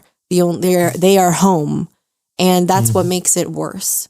This isn't just people who are in your life, which it can be very painful when it's just people in your life. But when it's people in your home, there's no running away from it. And that if that communication's there, that would really make the difference. But if it's not there, that will just shatter the foundation of everything that's created in the home, which is exactly what happened. It started, that situation crumbled everything. And Bobby keeps going, it's just love. It's just love. What Bobby lacks is an understanding that he's not making his not even intentions, it's just his feelings clear about what's going on. He just kind of is like, we can easily predict maybe that Bobby would hook up with Jonathan's mother. Do you think that would fly with Jonathan? How do you think you'd feel about that? And then Bobby's going, it's just love, man. That's not an okay answer for transgressing all these boundaries but the people aren't I don't think you have to walk very far to understand that it's not cool to hook up with somebody's mom without talking to them. But yeah, that's where the problems begin. And then the lack of communication continues until Jonathan or Bobby kisses Jonathan, and Bobby clearly has not really communicated with Claire that he's in love with Jonathan. Like there's just no communication. Jonathan goes, "What are you doing?" And he's like, "Just a little kiss amongst brothers. Well, there's nothing wrong with that." Yeah. But there is, because the communication's not present. And then Jonathan gets so freaked out that he literally leaves in the night, and they don't see him for a very long time until his father passes. So there you go, is the first crumbling of the polyamorous aspects of the communication there. Yeah. All my poly notes are just of them being a poly family, so you keep going. Okay, so the next trial. Jonathan's father has passed away, and Claire and Bobby have been called to Jonathan's home to help, or to honor Jonathan's deceased father, Ned. And now they are forced to confront each other. Claire says things like, "You asshole, do you know how much I wanted you, how much I loved you? And then this one comes along and I fall in love with him, and I was crazy enough to think that you and him and me could all, and that's the first time in the movie where anybody said out loud what was happening. And then she just kind of storms away and she says, "Go back inside and have a drink. I just want to be, I just want to be left alone." It all got bottled up. Yeah. And it exploded in this huge argument. Oh yeah. But it really the argument was really just Claire shouting at both of them and then both chasing after her. And that kind of looks like how I can be, but Hailey, kind of thing. And then I don't know, I love a good conflict resolution. But I think that the reason she was especially amped up was because she was hormonal, because then she goes on to share that she's pregnant. And then Jonathan's like, "Well, you wanted this, didn't you?" And is he not clear about this? That she want, that's what I mean. Like, she did, didn't he? But why is she asking, or why is he asking her? Like, it doesn't feel like anything's clear. And then she's like, "Yeah, and all of a sudden, without word, Jonathan's all of a sudden back on board this train, and he's into raising this family together. But in the movie, there was no communication about that. They just come back together. Check this out visually. You know how bars represent feelings of being trapped in a film. So when they're all looking at the house together, moving out and all that, trying to make a home, a family, Bobby and Claire are in the foreground of the screen, connected, face to face. Jonathan is in the back, standing on the porch with his legs being obscured by the bars of the railing. Yeah. And he's smoking.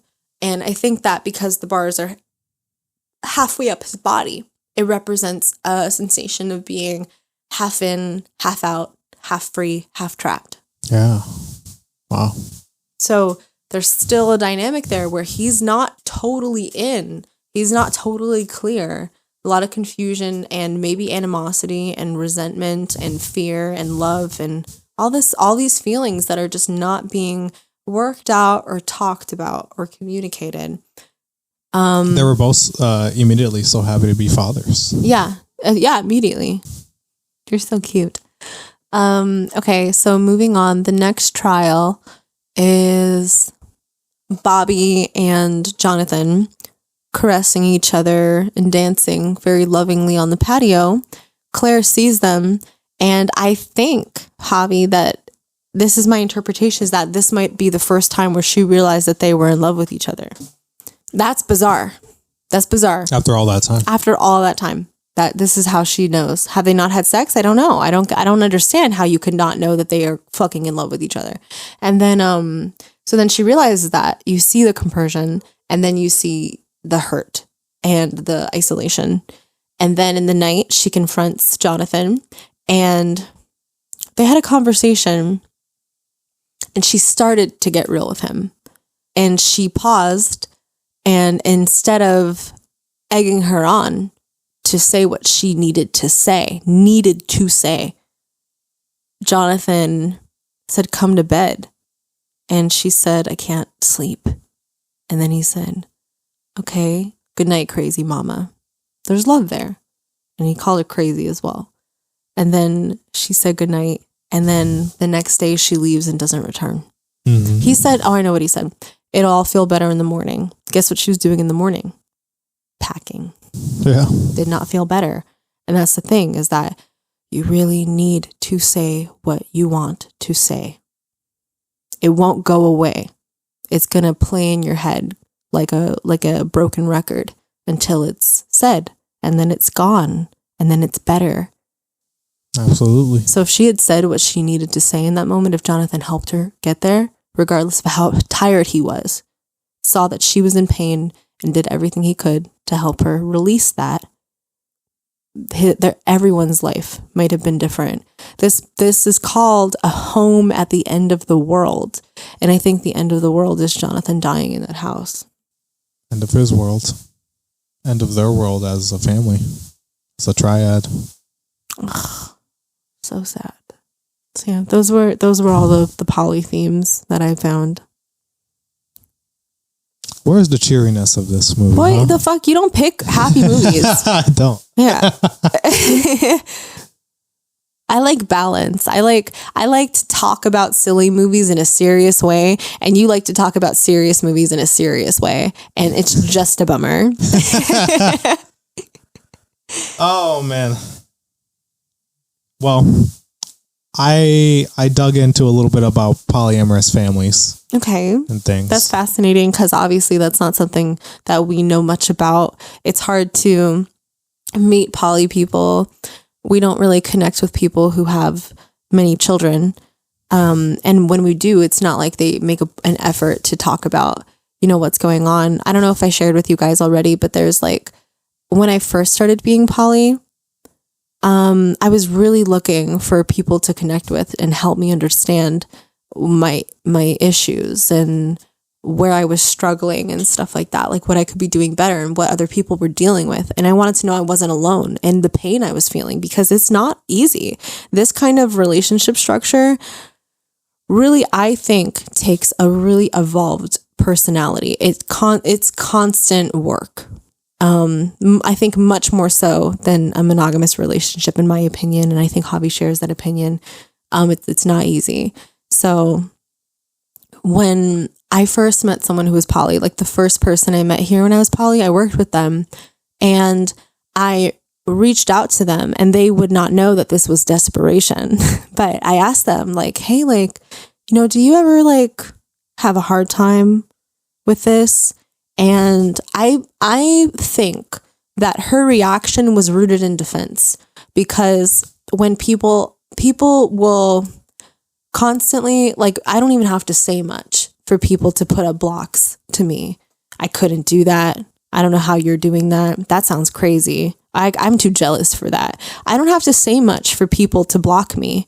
So for me to ask a question that's asking her to reveal where she's been struggling, I think immediately made her feel defensive. And she said to me, oh no, like, we're great, things like that. And then that made me think that, oh, okay, so she's great and we're kind of similar. I see myself in her and she's fine. So I must be doing this wrong. There's something wrong with me. And what I think that like I really needed then, and what I think that Javi and I are offering to you guys now, is that like, you're not alone. If this is hard, if this is something you're struggling with or something you don't get, like, it's not easy. It's going to be hard work, and you're not crazy for feeling jealous or insecure or scared. Those are all things that we all feel. I'm sure everyone in poly has ever felt that. Alone, jealous, and like lonely. You can be surrounded by all this love and still feel alone, just like Jamie did, watching to the loves of her life dancing, embracing each other, being happy. And here she was in her despair. And it can feel like that sometimes. And you got to work through that. Yeah. Even, I feel pretty secure, and even I felt jealous, before. Hailey knows what I'm talking about. Just the one time. And that's also too, is like, I suffer with these feelings a lot more than Javi does. So sometimes I feel crazy even in my own connection. But Javi's really great at consoling me and making me feel brave and like I'm not a failure. It's easy to feel secure with you. You're very unlike any partner I've had. So I feel very safe with you. I always feel safe that you're going to tell me what's up. So I'm like, all right, if I do something, she's going to tell me what's up, and I'm chilling. We can figure it out. I'm good. I think I would not be a successful polyamorous person if it wasn't for Hailey, because it's a lot easier when you have someone that's like on top of their shit, and they can tell you, and they feel safe with you, so they can feel safe telling you what's up. But there's a lot of people, solo poly people out there. So like for y'all, just like heed these words of caution, like for real, communicate. Even the people that you're like, it's just a fling, whatever. Hey, just do it. Try it. Whatever. If the person rejects you or anything, well, you've learned something, and then now that person isn't for you, and etc. You hold yourself to a higher standard. Whatever. Do it. It's for the better. You'll feel better in the long term. I love you, baby. I love you too. I'll try not to pick movies that make you cry. Liar. Dirty liar. Okay, every other movie. Yeah, every other movie, which is your movie pick, is the one that'll make me cry. Every other of my movies. I'm done talking to you, but you pick what you want to pick, and that's what I love, is that we're so different, and we have such different things to offer. I don't want you to choose any movie because you think I might like it. I want you to choose it because you like it. Balance. Mm-hmm. I was just saying about poly families. I think that's I would never have thought in my life growing up that having 3 parents would be a possible thing. It would perplex me. But now, as a person I am, with the knowledge that I have, that seems like the best way to raise a family. As you're talking, everyone's really influenced by their parents, obviously, of course. And I was talking to Annie earlier today on the park, and she was telling me about how her family structure, her mom and her dad have a certain structure that's not positive that she's been living out with her partners. And I was thinking as she was talking, what am I living out from my parents? And I couldn't find anything. So what I got from that was, my parents divorced when I was like 11. What I got from their divorce was that marriage isn't real. People divorce, people fall out of love, and it's normal. My parents no longer want this. If it is not something they want, then it is not right. So what I got was that it doesn't matter, and it didn't make sense to me anyway. And then I also, it challenged my views on monogamy, because I understood monogamy was a lifelong thing. And if my parents divorced, then monogamy is not real in humans. And I had a conversation with a coworker, just like, if I can make this clear for anyone listening, humans, we think we're monogamous. We're not monogamous. Nobody's actually monogamous. You can choose to be monogamous, but there are animals out there who are actually monogamous in their core. That is how they operate. How that looks like, if it is true and genuine in the core of your being, is that this animal will mate with one partner and only one partner. And if that partner were to die, they would not be interested in finding another partner. There would be no attraction. There would be nothing there, because that's what monogamy actually looks like. Humans are not monogamous. Like, really, if you didn't know that, please take that in. It is the truth. Yeah. And there's a lot of people that say, oh, well, societal conditioning, no matter if we're naturally or whatever, societal conditioning has made us monogamous. It's like, well, you can't change that. Yeah, so that's what I got, is how my parent structure showed up for me.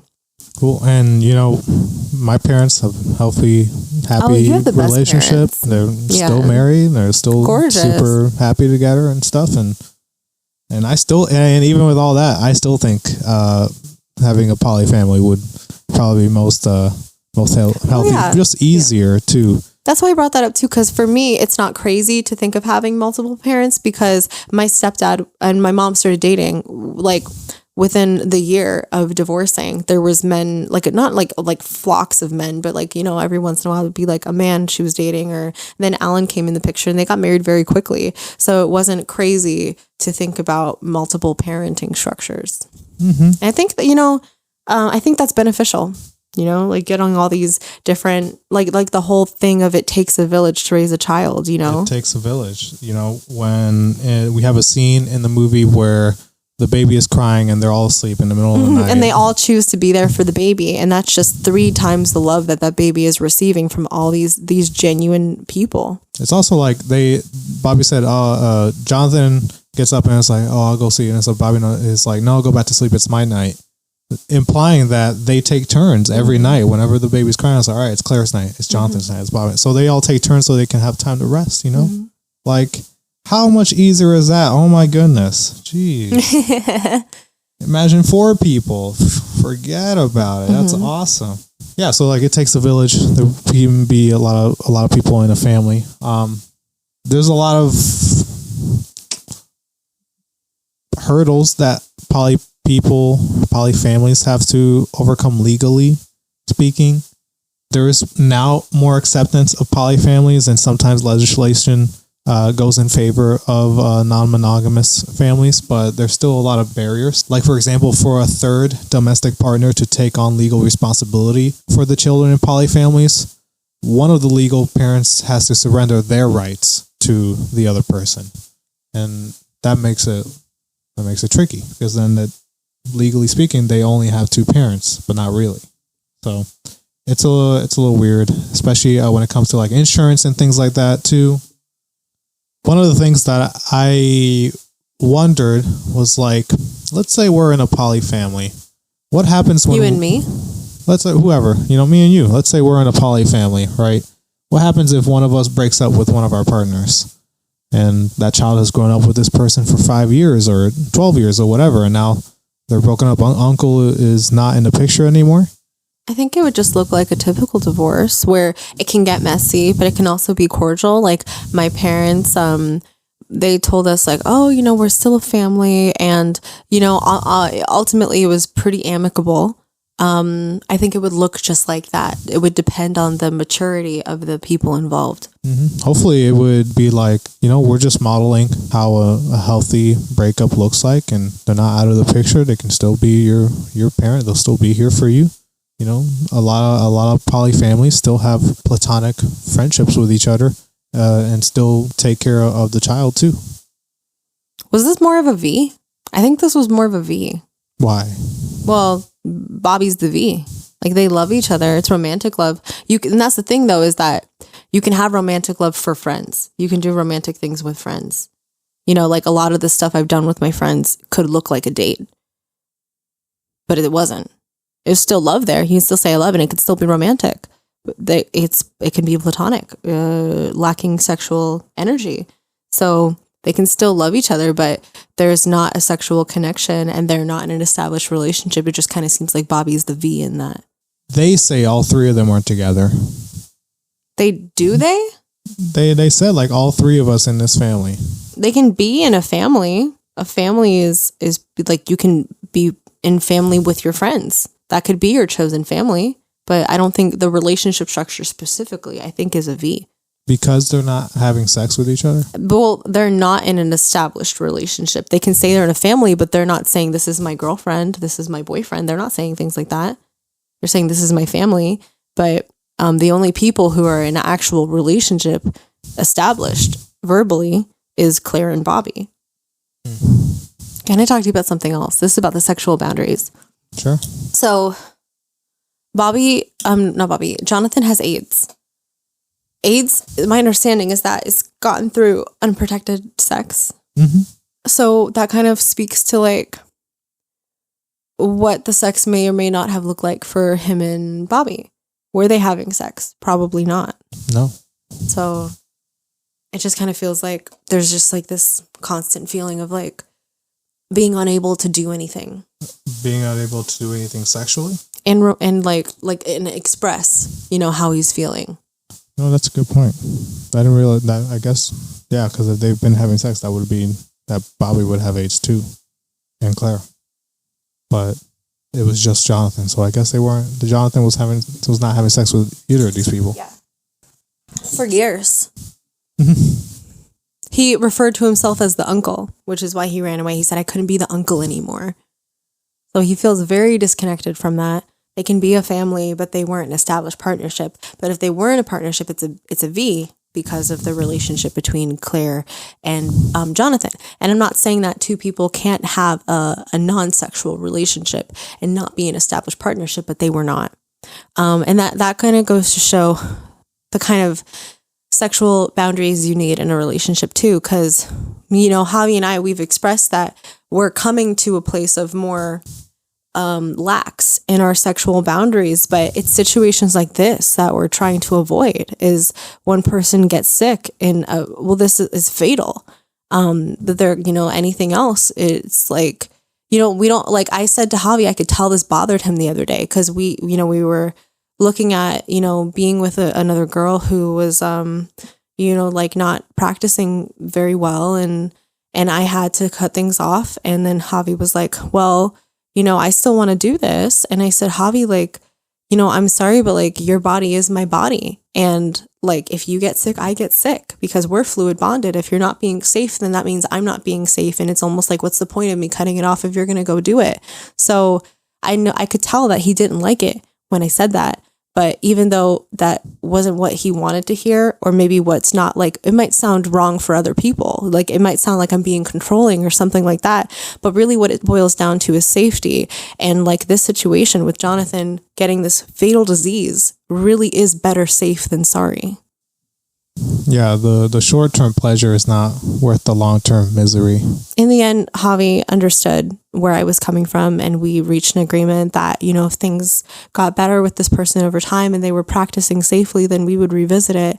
But right now we both were like, we really need to respect our bodies and keep the integrity of our boundaries secure in this way. Yeah, we're doing our best, just trying to figure stuff out and be as careful as we can be. Yeah, get tested, people. Wear your rubbers. Yeah. It's not just to prevent pregnancy. Do you have anything else you'd like to share about this movie? Any more thoughts? I liked it. I don't usually like older movies as much as modern ones, but I like this movie. It didn't make me mad or anything, but what I mean by mad, I don't mean about the characters. I mean about the way it looks. Some old movies can be quite cringy, but I didn't feel like that at all. It almost felt like it could have been made in modern day. This was in 2004. The book was written in 90. Well, they did a great job of making it look like it was made in the 90s. Yeah. Wow. Well, then no, I was fooled. So, but so it got me. But I wasn't mad about what I was seeing. So yeah, I think they did a really great job making it look like it was in the 90s. What would you rate this film out of 5 stars? What would I rate this film out of 5 stars? 4.5. Wow. Me too. Yeah? Yeah. I would almost give it 5 stars. I just am so attached to the book. I'm just like... I would give it 4.5 stars if it didn't make me so damn sad. Yeah. I think that's what takes me from 4 to 4.5 actually. Is like for me, it takes me from 5 to 4.5. That's like when a movie can move my emotions and make me ponder. Is it because it's hard to make you cry? It's not hard to make me cry. It was like a Jessica Day and New Girl where Cecilia was like, you can have an emotional connection with a lone shoe at the side of the road. She goes, just one shoe? I hate that. And I can relate to that. It's not hard to get me to connect. So I don't need something to wrench it out of me like you do, I think, because I can do it I can watch anything and be like, wow, that was, ooh. But you're like, no, fucking beat the shit out of me, film. I'm ready. And I'm like, ow. Wow. Gosh. That's so funny. Yeah. But yeah, it was a very touching film and it was very challenging. So I am excited to watch it again when I've evolved a bit more. I just want to take a moment to give my thanks and praise Mr. Michael Cunningham for making this story. I don't know how to write characters, especially that are so complex and multi-layered and feel real like this. Yeah. And to create a story that felt like life. It felt just like life. Settings into account and also like conventions of relationship structures and really complex emotional situations and really dive into them. I'm like, was this guy's life? Like, how does he have so many details in here? And like, how is he fitting and conveying all of these beautiful and wrenching emotions? So I'm just giving my props to Mr. Cunningham. Congratulations. You made a work of art. Thank you for sharing that, Javi. Thanks for embarking in it with me. I want to share some reviews. Letterboxd gives us a 3.2 out of 5. Okay. So a little less than favorable than we give it. Most of the reviews on Letterboxd are just people saying that they hate Colin Farrell's wig in this when he was in high school. That horrible mullet wig. Oh, I didn't even notice. That Bobby was wearing. I didn't notice. I thought it was nice. I thought, hey, I like that hair, actually. Really? Yeah, I did. I liked it. I thought he looked nice. That's funny. I didn't like when Claire was like, you know what you really need, Bobby? You need a haircut. And he's like, why? And she's like, this is just not you, And then she's like, it just looks like if you have the wrong person's hair, you can end up living the wrong person's life. And he's like, I don't think I'm living anybody else's life. This feels like my life. Yeah. And then she cut off his fucking hair. Yeah. And I just didn't like that. I felt like she really imposed on him. Maybe she was jealous because she had stupid hair. Yeah, she had such stupid hair. I want to share something about her hair. I thought about her hair for a second and I went on a whole paragraph of a tangent. Really? I said something that she says in the book, and I think she said it in the film too. She says, I'm not always this unusual. It's just my hair. Mm-hmm. In the book, Claire says one of the reasons for her leaving with the baby is I should either be in love with one person or have the baby on my own. She's really having a hard time grappling with the feeling of being in love with two people at the same time. She says at various times that she used to love Jonathan, but now she loves Bobby. But she goes back and forth between loving Jonathan multiple times because she thinks she shouldn't be. She leaves in some attempt to grasp the normalcy that she's always yearned for. and that she thinks will give her stability.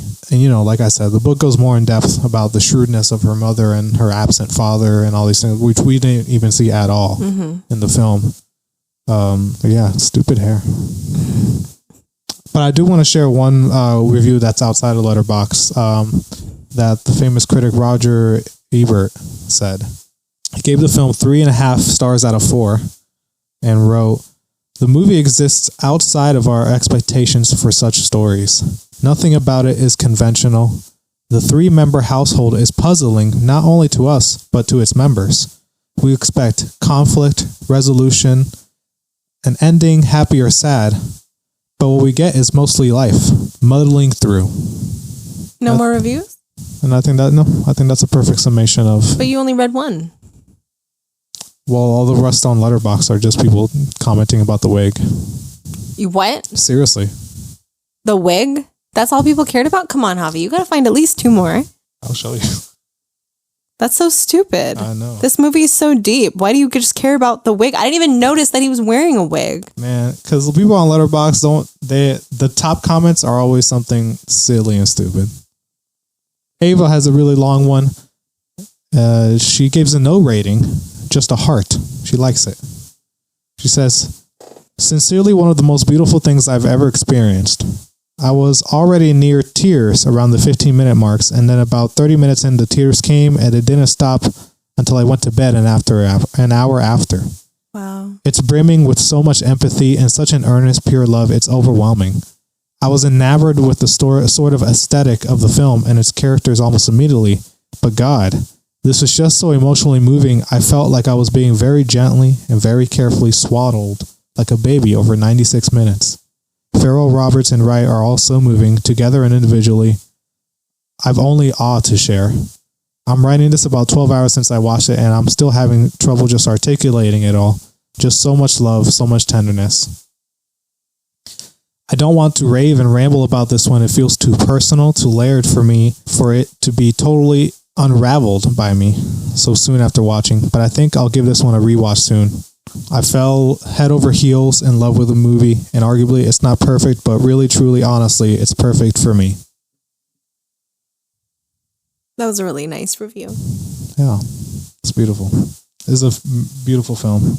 It's 90 minutes. It won't take up too much time. It's free on YouTube. Free on YouTube. Oh, shh, because they might take it down if we say that. Okay. Javi, delete that. It's not free on YouTube. You can find it on YouTube. Eyebrows. Wink, wink. Eyebrows. Well, yeah. There we go. Let's wrap this neat little bow on top of this movie. Hey, Javi. All right. Can I get a drum roll, please? Could these problems be solved with polyamory? Yes. Yes. Like, Yeah. Like, obvious. It was so obvious, I think Javi almost forgot to answer this. I almost was about to move on. Like, yeah. Yeah. I think if they had like the knowledge of what polyamory is. And that it was okay, because we see Claire struggling with just the concept that she does love these 2 people, and it's impacting her so much where she runs away from it. Jonathan, I think, is struggling with this as well, and not acknowledging it. The lack of sexual safety as well could have the knowledge of that could have helped him, and a lot of people, unfortunately, in that time. But these are all people born in the 60s, you know, and it's like maybe, you know, Bobby was as close to knowing of the idea of polyamory. He was like, you know, hippie free love and all this stuff, but still didn't understand the labels and the protocols to follow, like all the toolkits he needed for understanding how to maneuver these structures effectively. All they needed was the understanding of how to make it work, but they were doing the best they could with what they had at the time. Yeah. Gosh, if they only waited 20 years for us to come out with this podcast, you know? Yeah, they just had to wait a little bit. Gosh. Jeez. We were on the way. So, Hailey, next month will be our last episode before we take our summer break. What will be the last film we cover in this season? Yo, guys, so I got a special treat for you. Special treat coming your way. Javi and I picked this next movie together, and we were so stunned, just like the rest of the world is, Oscar-winning, award-winning, recent film.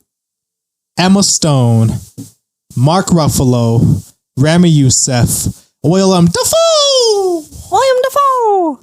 Poor Things. Bullshit.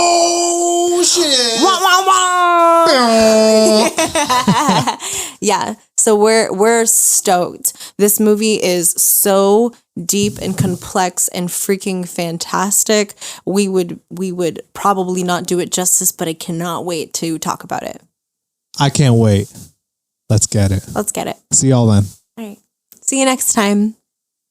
Thanks so much for tuning in. Please share, review, or comment to help us get discovered by new listeners. You can follow us on Instagram at Just Be Poly Podcast to stay updated on new episodes. I'm Hailey. And I'm Javi. And this has been the Just Be Poly Podcast. See you next time. Wow.